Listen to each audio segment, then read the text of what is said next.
Hello, everybody, and welcome to the much anticipated 1885 show. Our first recording with myself and my co-founder and host, Frankie. In today's show, so we're just going to get into a little bits about the show, about the team we've got behind us, and then we'll talk a little bit about what we've got coming up in the near future. But Frankie, the 1885 show, first show that we're doing together.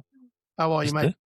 Very good, mate. Very good. Delighted to be here. It's the last couple of weeks have been incredible, haven't they? It's felt so busy, and the fact that it's the first time I've actually got on camera and spoke about it is insane.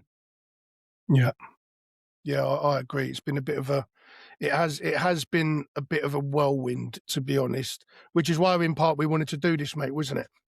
Yeah, absolutely. I mean, yeah, I guess first of all, like to everyone listening today, thank you. I mean, the reaction we've had so far on social media has been incredible. And we just wanted to get on camera and say thank you properly and let you know how much we appreciate it.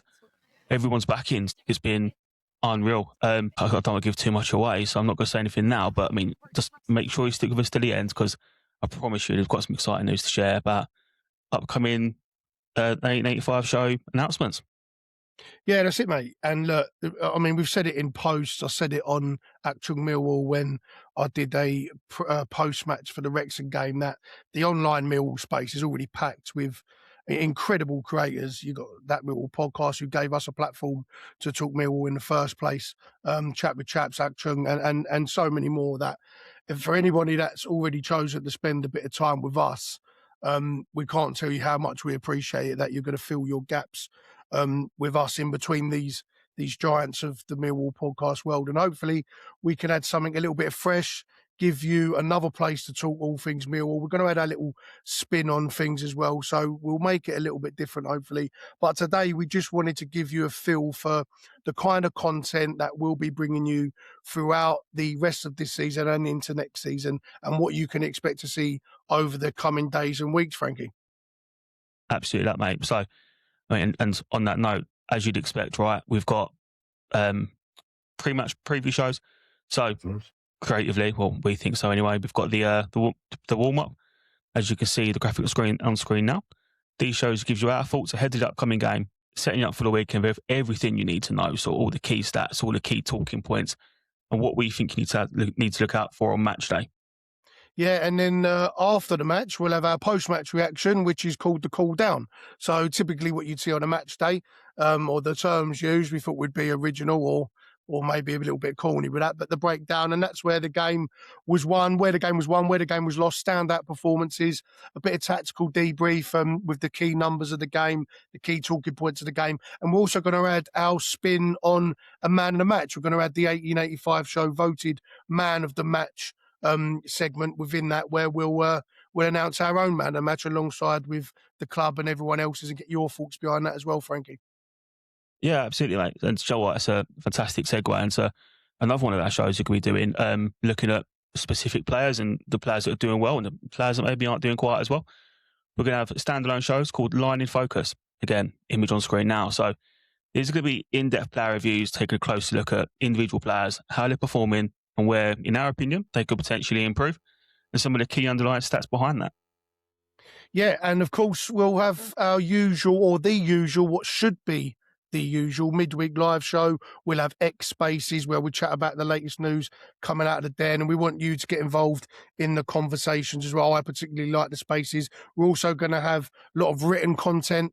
Some of the team that we've got behind us that Frankie will go through very shortly after this. We'll look at the written articles from post-match to just general news in the Millwall world. And it's probably about a right time, me saying that, where we mentioned that we've got a fantastic team behind us. We've gone through a little bit of a recruitment process, and it would be a huge miss not to give them all a big public shout out for the work that they've already put in. This channel simply will not, cannot, and does not run without those by our side, and it's almost like we've hit gold on every single person that we've reached out to, because every single one of them, and you'll meet them, every single one of them has been, really involved and heavily up for it. And we can't wait for you to meet them all. Yeah, exactly that, mate. They've been incredible so far, and just from us publicly, thank you for your hard work. But straight off the bat of the show, we did promise you some exciting news. Speaking of good news, you're not going to have to meet too long to meet the team. So next week, we'll be dropping a special episode where we're going to introduce the whole team and put them through a couple of questions. Let's put them through their paces, making sure they're up to our standard. We're going to be asking them everything from their first ever Millwall game to one controversial opinion, who's their favourite ever player. So look out for that next week. Yeah, and it don't stop there either, because after that, we'll be posting our very own first pre-match show, the warm-up, as we said it would be called, ahead of the Portsmouth game. And from there, it is all systems go. We'll be banging the saddle with all the content that we've said we're going to bring you.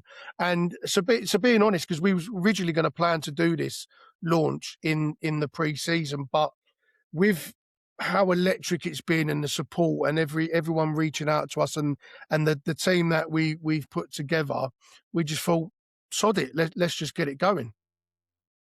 Yeah, absolutely, mate. And I mean, I guess it'd be amiss while we're here not to talk a little bit about Sheffield Wednesday, right? Yeah, absolutely, mate. Look, we said we're going to build up to the Portsmouth game, but we are here. So we are going to give our thoughts very briefly on Sheffield Wednesday, a massive, massive game coming up. We're going to give our team predictions as well, and our score predictions. So, Frankie, on that then, massive, massive result away at Wrexham. Absolutely monumental result. Wasn't pretty, but we did the job. We did what we had to do. And the business end of the season is about doing what you have to do, no matter how that looks. Alex Neil has spoke about the need for calm, the need for staying on task, not letting it get ahead of ourselves and doing our job. It is a banana skin game. With all that said, we hear that type of sort of thing come out of a manager's mouth about these games, and sometimes it doesn't always go to plan. What are you expecting to see on our trip to Hillsborough on Saturday? I was talking to some friends of ours yesterday, and I think I mentioned that this is actually in some ways a very similar game to a Charlton game. If we, without coming across a little bit condescending to our good friends down the road, if we turn up professional, we do our job, we just win, right? We are the better team. There's not a dig at Sheffield Wednesday. They're going through horrific circumstances up there. So, and our thoughts are with them, right? Nobody wants to see a fan base, particularly a fan base of a club quite as big and historic as that, going through the troubles that they are. So, there's no sneering us or arrogance from our side. But we ultimately should be able to go up there and do a job for it and do a job. So, hopefully, put in a good performance, professional, and we should be able to get a result. What are your thoughts, mate? Yeah, look, that's it. Look, games aren't won on paper, aren't they? And at the end of the day, we've spoke about, you should win this game on paper. It should be a game that we go there, dominate, and ultimately get 3 points with the squad that we've got now. But it ain't one on paper, and we do need to, regardless, still be on a game, because this is a professional football match in the Championship. And Sheffield Wednesday, they gave us a hard time at the Den. Yeah, they gave 100%. Us a really hard time at the Den, and they've played teams well. They have been in games, they're resolute, they work hard. They haven't seen the results, they're not scoring any goals, but this is Millwall, and we have a sort of tendency to let these kind of games slip. We've really got to treat this game just like every other Championship game, because as Casper Denore said, every game from here on out is a cup final. Yeah, do you know what? Maybe it's just a cynicism of being a Millwall fan for your whole life, but I've kind of got to a stage where I trust us to get it wrong. I trust us to lose when it matters, particularly when we get a good result. You always think, oh, we're losing the next one, 100%. And I guess, again, it'd be amiss not to mention the return of a certain Barry Bannon.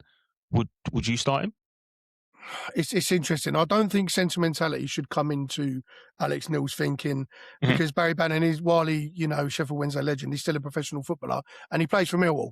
So we shouldn't really look at his situation with or his feelings towards Sheffield Wednesday as being a reason he doesn't play. If Alex Neil thinks he's the best player for the job, then he should play. And I am of the opinion that Barry Bannon should be playing in games like this, where we're kind of expected to win, where we want to sacrifice a bit of tenacity, a bit of legs, a bit of aggression in midfield, and be a bit more creative.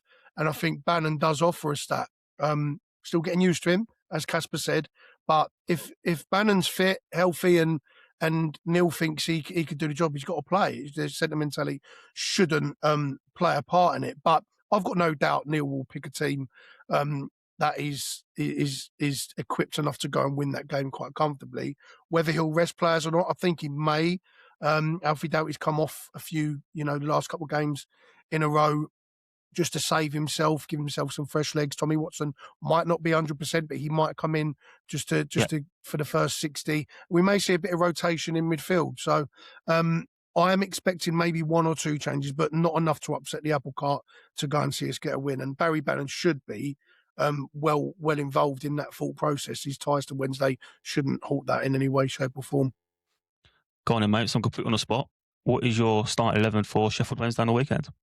So the starting 11 I've gone for, and there isn't much changes at all, but I've gone for Crocombe at the back. I think you have to keep him in there. Neil did talk about the fitness levels of Patterson and Watson, so I'll stick with Crocombe. Cramart, Cooper, Taylor, the prominent three on that right to left central of side of the defence. And left back, I've actually gone with Zach Sturge. I just think Alfie Doughty does need them breaks, does need a little bit more of a rest. He's played a lot of football since he's come back. I would probably start Zach Sturge. I thought he was good when he came on at Wrexham. Casper and Billy start in the middle with Bannon in the 10 for me. I think Bannon starts. Femi on the right. I'll go with Watson on the left and Coburn up front in a 4-2-3-1. I'm going to give Negley a break. I think Negley's been absolutely outstanding, and I think he deserves to have a break. And if the game's going our way, bring him on late on. And I think Ivanovic could do with, resting his legs for a little bit. And Coburn's looked really, really good when he's come on. He's got a fantastic goal. But I don't like to break up the midfield too much. I think the midfield pairing of Billy and Casper need to keep developing together. They need to play together. So, but then late on in the game, if the game's going our way, you'll see the likes of maybe Cundall, maybe Delboy, maybe Negley and others come on to just shore the game up, get some fresh legs in, because you don't want to change too much, but you also don't want to not give guys games. You need to keep everyone fresh. We're going to need them all in the running. So, yeah, that's what I've gone with. 4-2-3-1, only a couple of changes.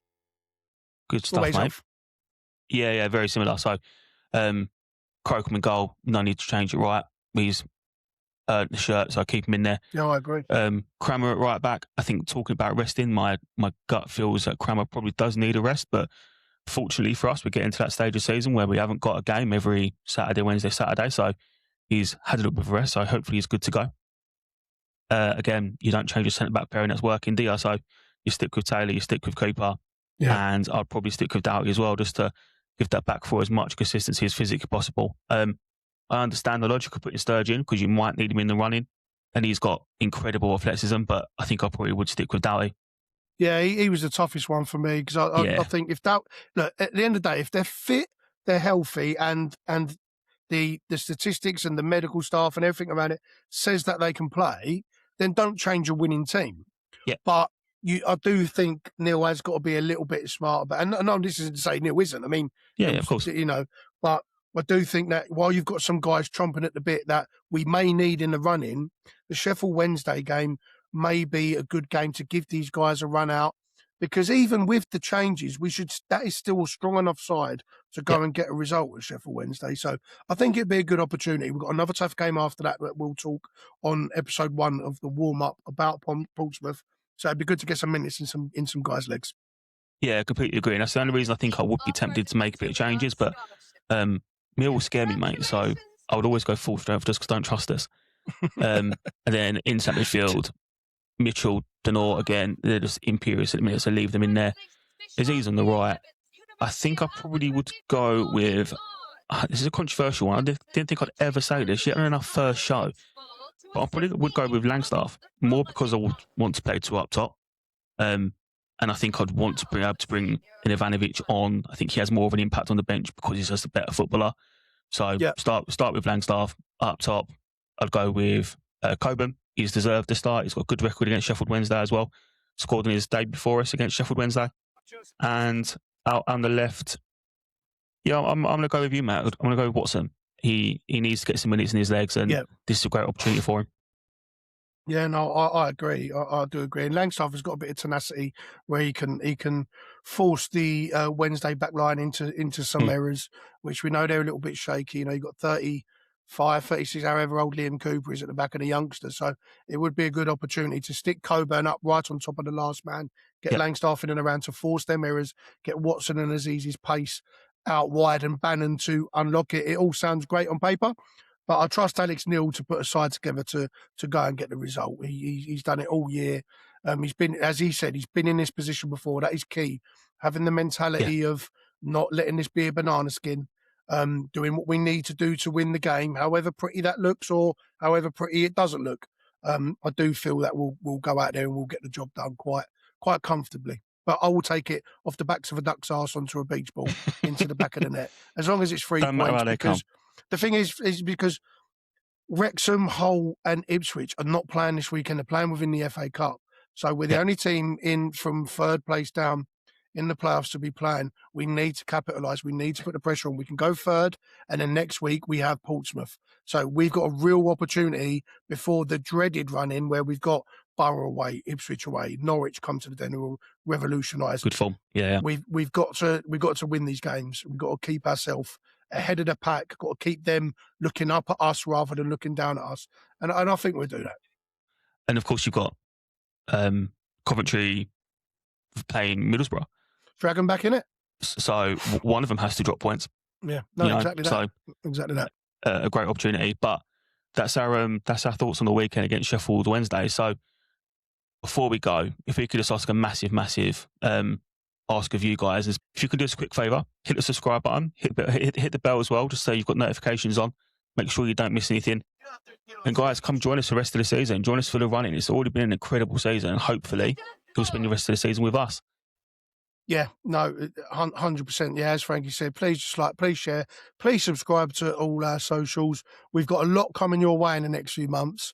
It is going to be a bit of a bombardment, but look, we're just getting started, and the team we've got behind us are fully committed to delivering so much content for you all. We're very, very grateful for that. But like I said, we're just getting started. So thank you very much for watching our first show, our introduction show. Frankie will be back with the intro of our team, and we want to thank you for watching. And this has been the 1885 show.